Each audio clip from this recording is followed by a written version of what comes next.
নমস্কার। আজ বানাবো ভীষণ হেলদি এবং টেস্টি একটা ব্রেকফাস্ট রেসিপি। তো চলো শুরু করা যাক আজকের রান্নাটা।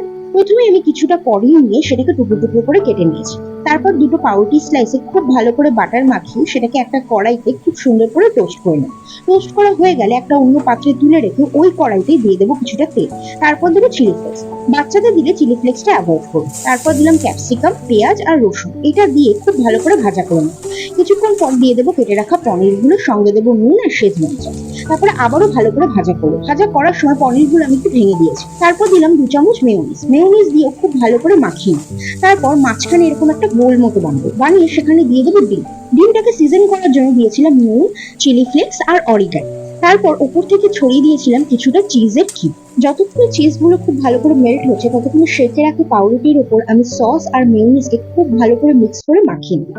মাখানো হয়ে গেলে ফার্স্টে দেবো ডিমের অংশটা, তার উপর থেকে যে পনিরগুলো ছিল সেগুলো দিয়ে দেবো। আমার কাছে কিছু টমেটো ছিল, সেগুলোও দিয়েছিলাম। আর আগে থেকে আমি কিছু অনিয়নকে একটু শ্যালো ফ্রাই করে রেখেছিলাম, সেটা দিয়ে ওপর দিয়ে আরো একটা পাউরুটি স্লাইস দিলেই তৈরি হয়ে যাবে আমাদের আজকের হেলদি এবং টেস্টি ব্রেকফাস্ট। আজকের রেসিপিটা আপনাদের কেমন লাগলো অবশ্যই কমেন্টে জানাবেন, আর লাইক আর শেয়ার করতে ভুলবেন না।